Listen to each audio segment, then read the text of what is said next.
Tulsi Gabbard's office. Agents hauled out dozens of boxes, files on the JFK assassination and MK Ultra, the CIA mind control operation, which she was in the process of declassifying. Today's whistleblower said it during his deposition, and Congresswoman Anna Paulina Luna confirmed it moments ago.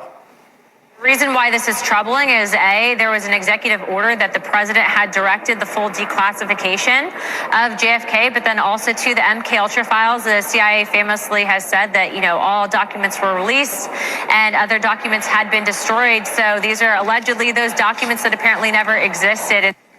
Can the CIA overrule the president? No, the CIA cannot overrule the president. The CIA cannot even overrule the director of national intelligence. In 1975, the Church Committee, the Church Committee, the Church Committee, the Church Committee, the Church Committee, which became the Senate Select Committee on Intelligence, specifically ordered DCI William Colby to release all of the MK Ultra files. He famously went back to CIA headquarters and ordered that all of the files be destroyed. 85% of them were destroyed. He was held in contempt of Congress, and then CIA employees lined the halls and contributed cash to pay for the fine that he was ordered to pay. We only know what we know about MK Ultra because of the 15% of the files that weren't destroyed. These are among those 15% of the files. They are mandated to be declassified. The American people have a right to know what is in these files, and the CIA can't raid offices, least of all the offices of the Director of National Intelligence. It's just, real life isn't supposed to work this way. This is crazy. This is something out of a movie, but the CIA was experimenting with LSD on willing and unwilling participants during the Cold War for intelligence operations and to exploit people, and it didn't go well a lot of the time. And they threw it all in a wastebasket, right? Like, it never really worked. Is that why they don't want anybody to know about it?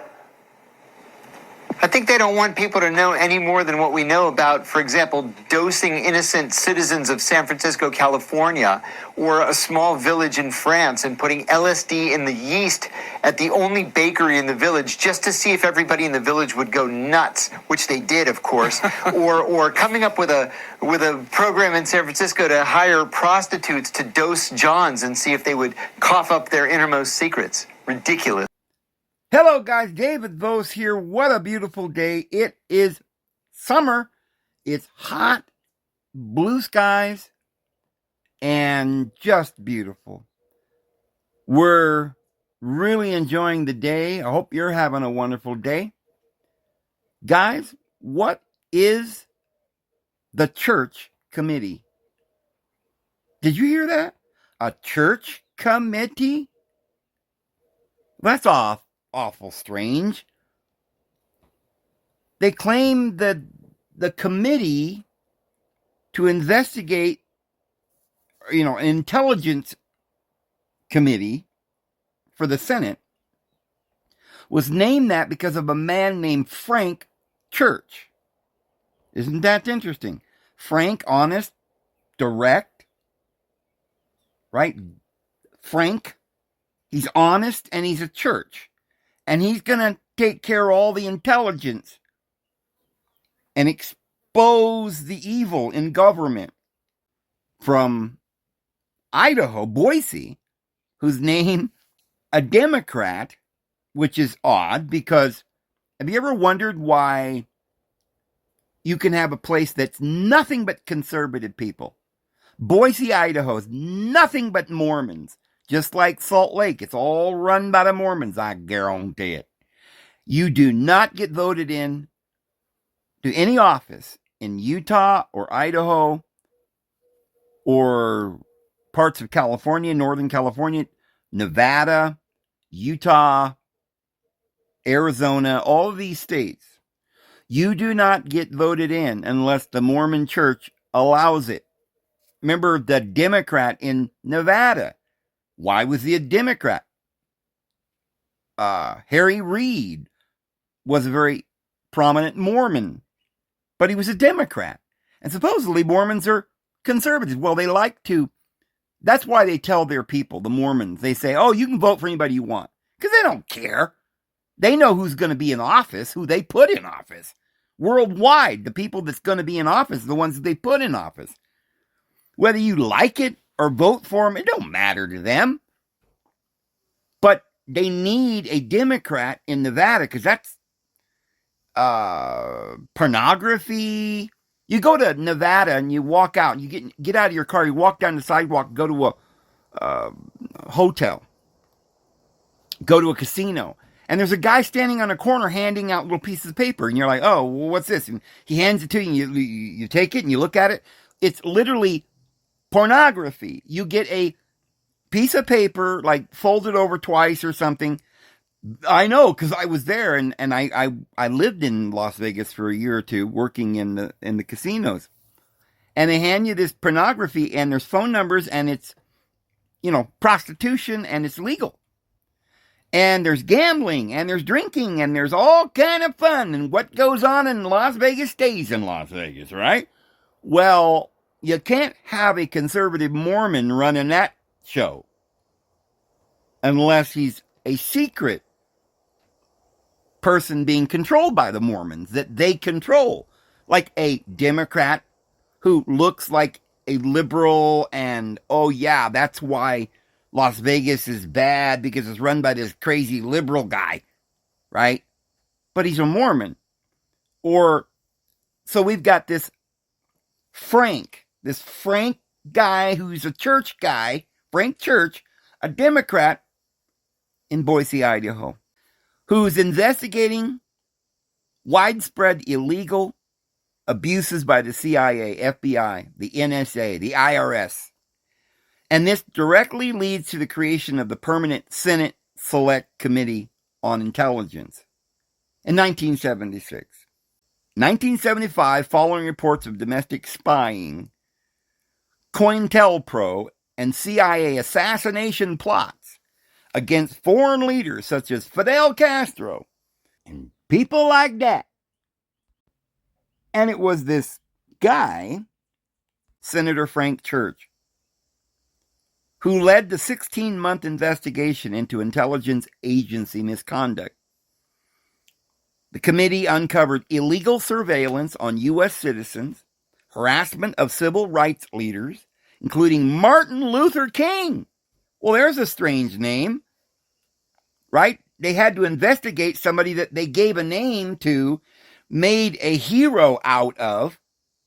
Do you think people like Martin Luther King or anyone else gets up on a soapbox in downtown, San Francisco or New York, and gets thousands of people to come around and listen to them speak and becomes famous all over the world, then is assassinated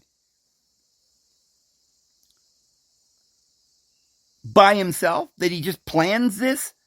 That he grows up in the South and was poor and hated and abused, and he says, one day I'm going to grow up and I'm going to put on a suit and tie and act like I'm a American, right? And eloquently preach the gospel and become famous and then become a martyr?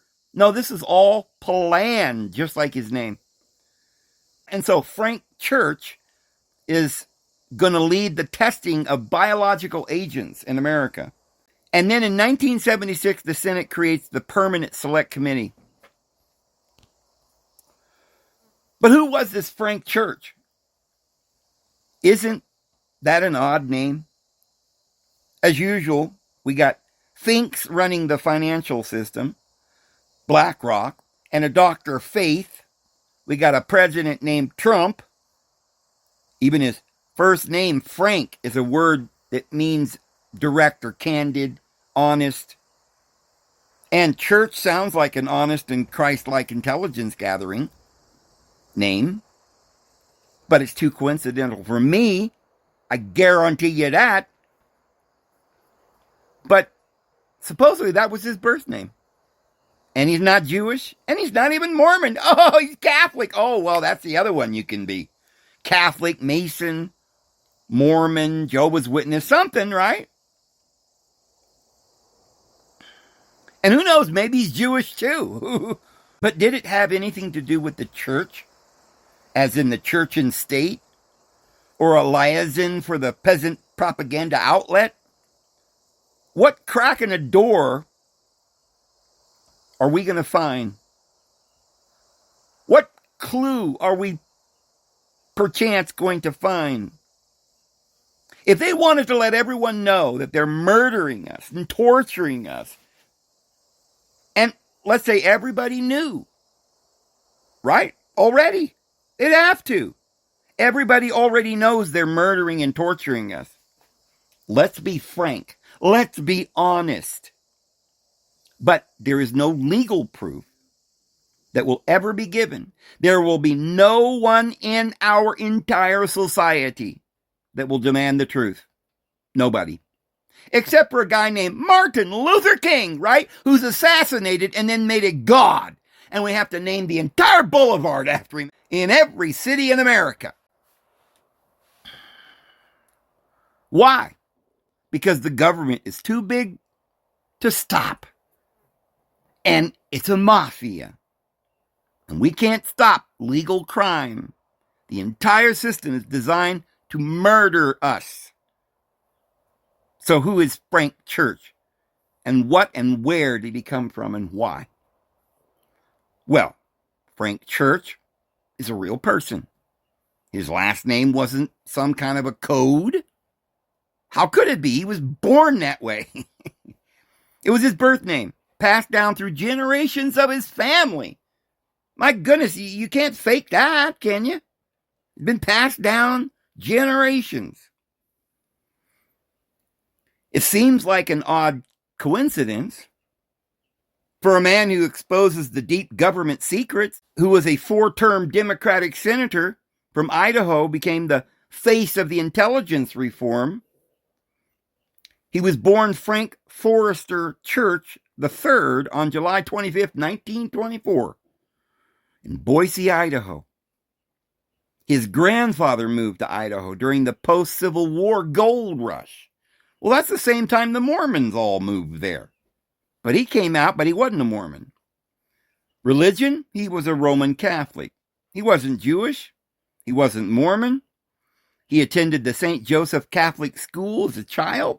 Oh, he was a strict Catholic. And he had military background.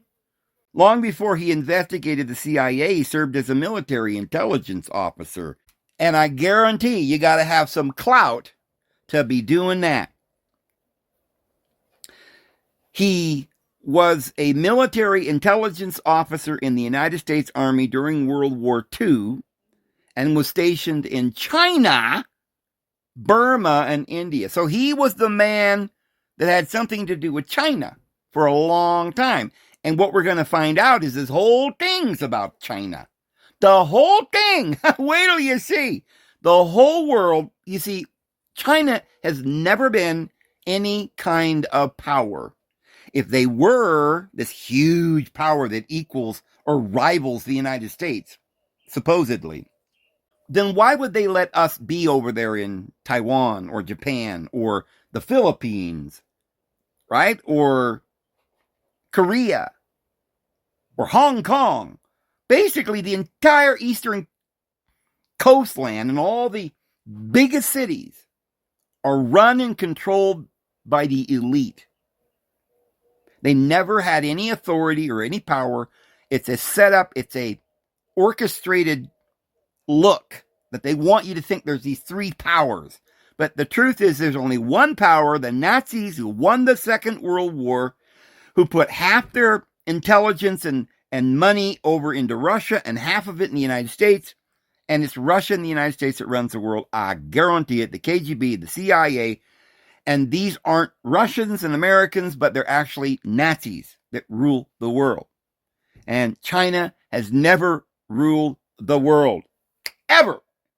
And Chingy Ching Ching over there is just a little puppet that has no power, has no standing, cannot do nothing.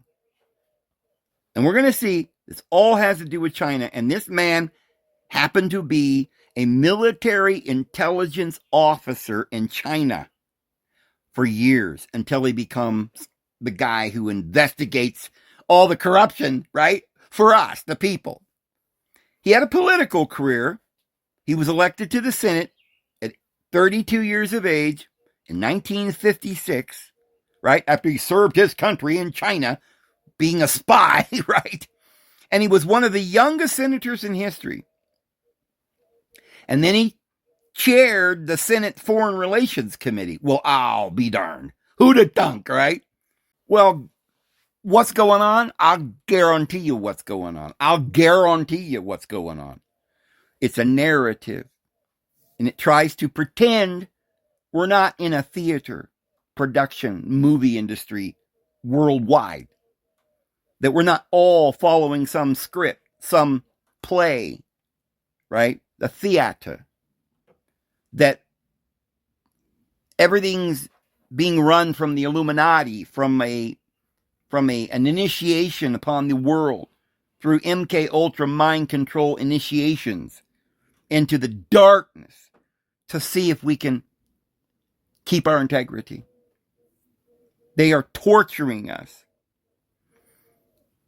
It's like saying, well, this guy that murdered 13 people only at night and on Halloween, and he only murdered Christians, and he hated crosses, he didn't like garlic cloves, he didn't like holy water, he had sharp teeth, he wore a black cape, and his name was Satan. But he was named that from birth, so it must be legit. Right? Yeah, it is true that when history serves up a name like Frank Church to lead a committee investigating state secrets and religious level government power, well, it certainly does feel like the writers of a script got a little too on the nose with that one. In a world of symbolism and nominative determinism, his name is a perfect fit for a man who performed what looks like an exorcism on the United States Intelligence Committee. Only when the demons left, they all celebrated and got drunk and passed out and had an orgy, and here come the devil. And this time it was 7 times worse than the first time, you know? If you view the political world as managed theater, as I do, then Frank Church, fits this archetype of the truth teller character. Well, here's why his role in that production, that theater production, the producer of the great movie called Life, is so significant for those who feel that the system is a script, as myself. You see, it's often been argued that figures like Church are used to let the steam out of the pressure cooker by revealing just enough of the illegal crimes, the assassinations and the spying and the poisoning that the government does, and then they can say, oh, look, we've investigated ourselves, and we're being honest and frank and clean and good, and, Mr. Church fixed it. Now, in intelligence terms, this is when you reveal some truth to protect a bigger secret. Frank Church showed the world that the CIA's heart attack gun and the harassment of Martin Luther King, but he didn't, or he couldn't, dismantle the agencies. Some say he might have given them a little different playbook after his investigation, but did he really? And while his name might have been that from birth and it might have been hereditary, the fact that he was the one chosen, elevated to the lead spot, the specific committee, and it's not just him. Because out of 100 senators, the one with the name that means honest, temple, or deep state, or the honest Frank Church gets the job. So whether it's a genuine man of integrity or a character playing a role to stabilize the mafia system, the result was the same and always will be the same, because the agency stayed, they never will leave, unless they want them to leave. The oversight committees were born, but they do nothing but keep the cork in the bottle. That's all they're there to do, is to stand around making sure that cork doesn't come off that bottle and we don't find out what's in there. Might be kind of fizzy. So he comes out and tells the public, the monster's back in his cage now. Yeah, we got a big monster. What do you keep him in a cage for? Oh, well, we let him out once in a while. Well, why do you do that? If you got the monster in a cage, why don't you kill it? Oh, well, we can't do that because, you see, that's a lot of work. And we got all these senators and they won't agree on anything. And we don't know. We lost the files. And, oh, look at this. The files. We're going to let you have all the files. Like you heard about Tulsi Gabbard, I guess, was it today or yesterday? The former U.S. representative from Hawaii, Florida representative Anna Paulina Luna, and a whistleblower named James Erdman III claimed that the CIA took back approximately 40 boxes of documents. The documents contained highly sensitive information regarding the assassination of John F. Kennedy and Project MK Ultra, the CIA's secret mind control program, and it was reportedly being processed for public declassification. She was about to declassify it. Do you think they're ever going to declassify anything? Remember, we were told by Trump that he already declassified the whole Kennedy assassination thing and all these UFO things. They ain't going to declassify nothing. Nothing. You see, and so you say, oh, well, they don't have the right to steal all those documents. They got a right to do anything. It's like when a cop pulls over and says, where are you coming? Where are you going? Do they have the right to say that? No, but do they? Yes. And do they have the right to search your car? No. Do they? Yes. Do they have the right to beat you up and shoot you right in the head? Yes. Oh, I should have said no, but they do. But either way, they do. And do they not let us know the hanky-panky they're doing? Yes, they don't let us know that. And so what they do is they say that they're going to tell us everything. They're going to disclose everything. And then they say, well, we're going to start counting down. In 2 minutes, we're going to give you all the classified documents. We're going to unveil the whole thing. All right, count down. 2 minutes. And then just before that time's up, oh my goodness, somebody stole the documents. Well, I guess that's just too bad, you know. Oh, man. So we got Oral Roberts. Oral means to speak from the mouth. Roberts, a bright, shining, renowned man. That's what the prophets do, or the secret teachings that become traditions. That's what they do. They're oral speakers. That's what a prophet means, an oral teacher. And then we get William Wordsworth. Wordsworth, one of the most famous English poets. It means words are worth something, and he's the poet, right? Sally Ride, who became the first American woman in space, literally riding a rocket into orbit. We got Abraham Lincoln. Abraham, father of many, father of the multitude in Hebrew, which is quite fitting for a president who struggled to hold together the multitude of the states during the Civil War, and he's considered the father of our modern American nation. How about Rosalind Brewer? Rosalind Brewer, CEO of Starbucks. Bob Flowerdrew, a well-known organic gardening expert. Or Chris Moneymaker, a professional poker player who became famous for winning millions in 2003, the World Series in poker. How about Amy Freeze, the prominent American television meteorologist? Scott Speed, a professional race car driver at NASCAR. You know, Josh Earnest, served as White House press secretary? Josh Earnest? Or Pam Bondi, appointed as Attorney General under President Trump? Pam? Will you spray Pam on something so it doesn't bond or stick?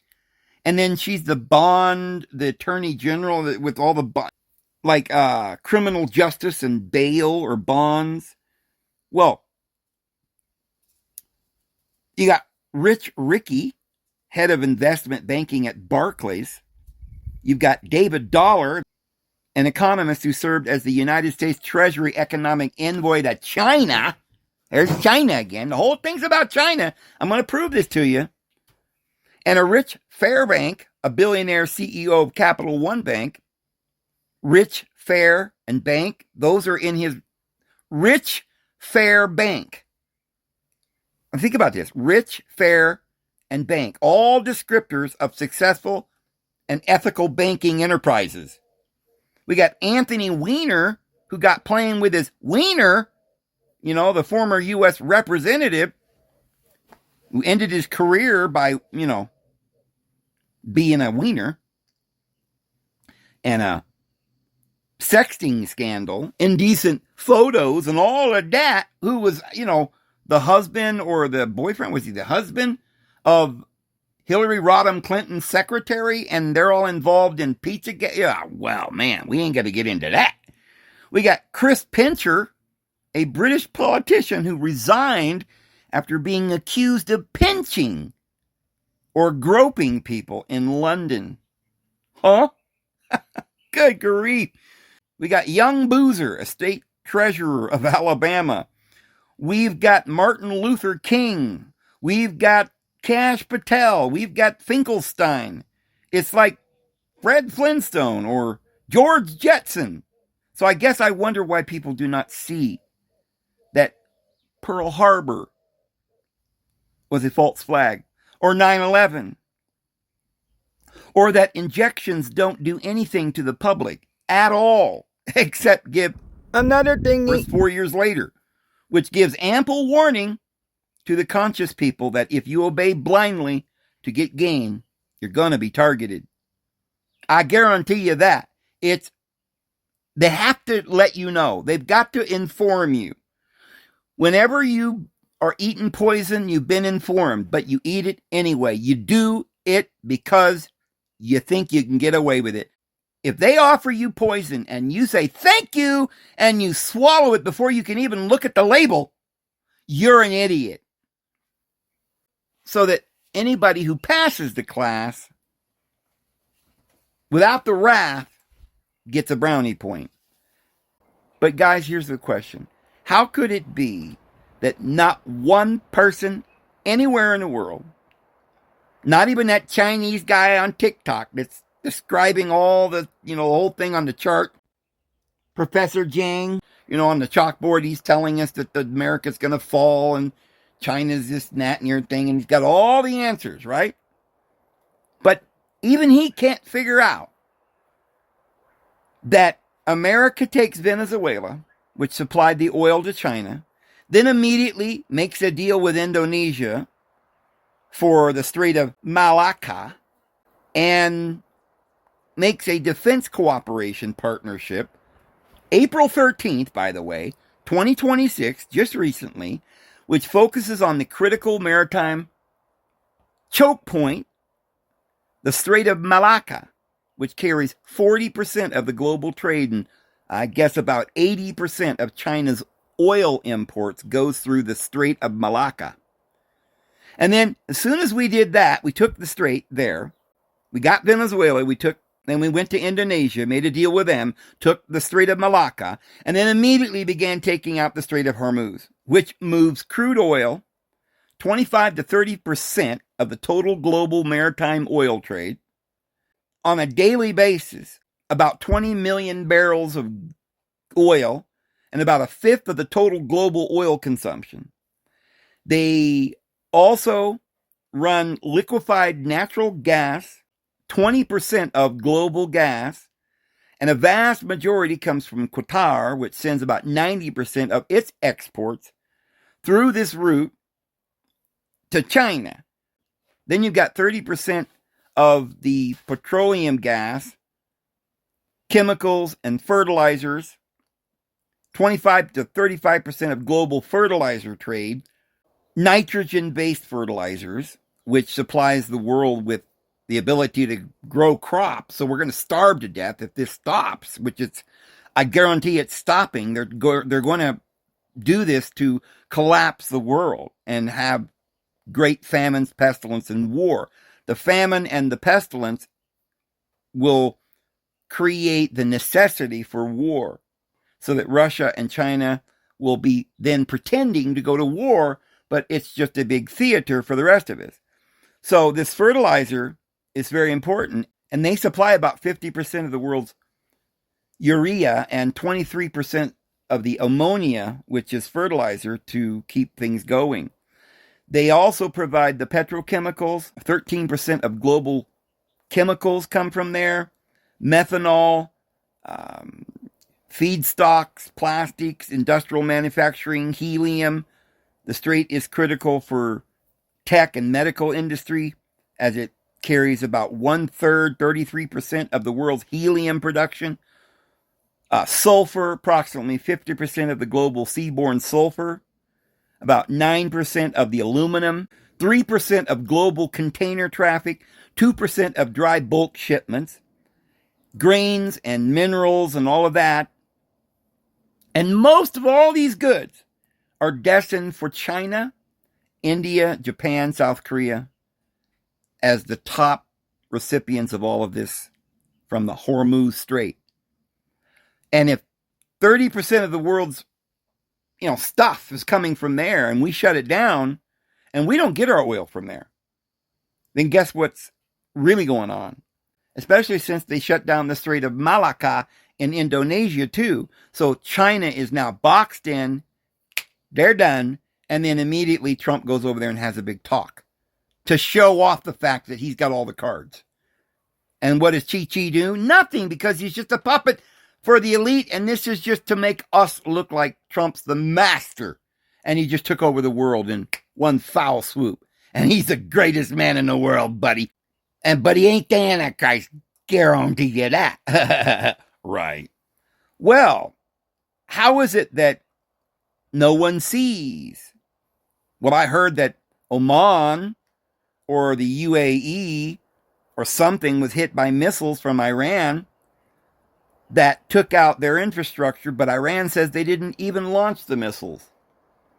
And they've been investigating some of the other countries, and they found out it was actually Israel that hit those bases and the infrastructure, the gas plants and so forth. And they're like, wait a minute. If Israel's attacking the UAE and Oman and all these, Saudi Arabia, it's Israel doing all the damage. They're destroying Saudi Arabia and Oman and all of this in Iran. Why? Because remember, Israel wants to take over everything from Egypt all the way to the Euphrates. They're taking the whole thing. And so they're going to pretend that it's Iran murdering all these nations around them, but it's not Iran. They're not doing anything. And the people that were in charge that they took out when they first made their initial strike, they're all Jewish puppets. They're not really Iranians.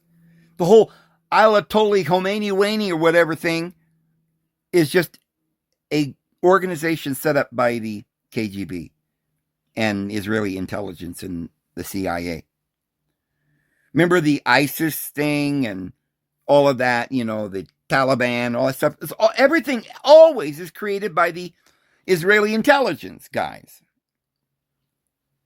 So it's so freaking crazy that people believe the USA can take over Venezuela in one day with a supersonic blast that causes the army elite generals and all the people to just have internal bleeding in the brain.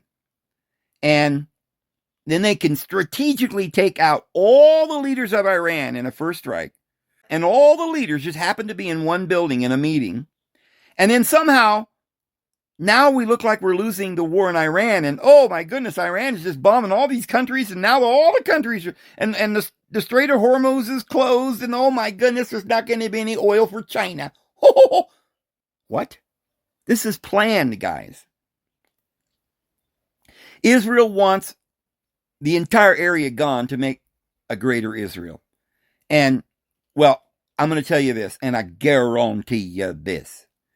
This is the beginning of the tribulation. This is the period of the one world government that is taking over the world, that looks like a lamb, Jewish Christian, but speaks like the dragon, Satan. On the right, this is the post-nuclear wasteland scenario. We have Fallout, and if you're familiar with the Fallout series, for some reason, they decided to have the characters emerge from Vault 33. Okay, this is the last remaining survivors on Earth, or some of the last remaining survivors on Earth, and they just so happen to be in Vault 33. Now, Vault 33 is interesting. Most people might not get the reference, but you see, at a place called 33 Liberty Street in New York City, there is a building called the Federal Reserve Bank Building. And underneath the Federal Reserve, this is not a conspiracy theory, this is a fact, it holds the largest gold bullion supply in the world, next to Fort Knox, in a vault in 33 Liberty Street. Vault 33. The truth is in plain sight. The plan is in plain sight. You need to get the hell out of the cities while you still can. Either way, you're choosing one of these, and you don't want to be in the cities, okay? So if you only get one thing from this channel, it's motivation to get off grid. Because at this point, you know, it really doesn't matter. It's World War III, no matter how you slice it. All you need to understand is that right now, the United States is engaged in a war of containment on China, which involves various proxy conflicts around the world, controlling various choke points, controlling access to energy and things of that nature. So the idea that Donald Trump is going to go there with his tech broligarch entourage and cut some deals with the Chinese, as if the Chinese are going to allow these companies to exploit and infiltrate their system, their very closed system, I should say, when all of these tech companies are fascistically intertwined with the military-industrial complex in the United States. I mean, these people are beyond delusional. Of course, Xi Jinping is going to put on all the performative pomp and pageantry that one would come to expect in terms of entertaining the diplomatic facade that the Russians and the Chinese and all of these companies that are trying to, countries that are trying to contain and manage this collapsing empire, they're going to put on this sort of pageantry for Donald Trump, who loves that sort of thing, but there's no substance to this. This is simply a photo opportunity. You don't go to these places to have conversations. The conversations, the technical details are worked out by experts in terms of any type of negotiation. This is so that Donald Trump can go to China and pretend to act tough while he's shaking Xi Jinping's hand, and it's really just a pissing match at the end of the day, a visual pissing match in order to look good. That's really all this is, and by the time, within 2 weeks of him going there, he's going to be bad-mouthing Xi Jinping. The war with Iran will have restarted once again, and things are going to deteriorate precipitously. This is the end of the road for U.S. and Chinese relations. According to Martin Armstrong, who I was talking to today, he thinks it's going to happen in early 2027, that things are going to potentially flare up. At least that's what his Socrates computer software is telling him, which does kind of risk assessment. It's a software that factors in all these variables, and apparently it's had a fairly successful track record in predicting certain things. So we're going to release that video probably tomorrow. There is talks that speculate that the Chinese are reportedly getting ready to arm Iran, and that they're using third-party countries to mask the delivery of supplies, which would make perfect sense if that was the case. Of course, they have a vested interest in waging this proxy conflict with the Chinese. I'm sure Xi Jinping and the military generals in China recognize that if they can slowly deteriorate the U.S. weapon supplies and missile defense capabilities, that is going to drastically increase their chances of being successful in terms of reintegrating Taiwan under their auspices. So the IEA, the International Energy Agency, is saying that countries are draining their inventories and strategic oil reserves at a record pace due to the Middle East supply disruptions. So we have a major oil crisis that is unfolding, but nobody knows, because as far as we know right now, here in North America in particular, oil prices are not to the extent yet where people have to alter how they live their lives. Okay, guys. Well, I just wanted to show you this guy. I like him. He's got a lot of good perspectives on what's going on, and he's got a lot of information. And as you can see, what we were just saying is definitely what's really going on. We're actually trying to figure a way to cordon China off, break their will, take away their oil production and their economy. And I think they're going to put a stranglehold on them, and it could be a little short time of a lot of economic trouble in the world before it gets a lot worse. But it's going to start getting steadily worse, guys. Please be prepared. Get out of Babylon. I'm going to go ahead and go. I hope you have a wonderful evening. You know the Lord loves you all. His grace and His peace will be with you. We'll see you tomorrow. Have a good one.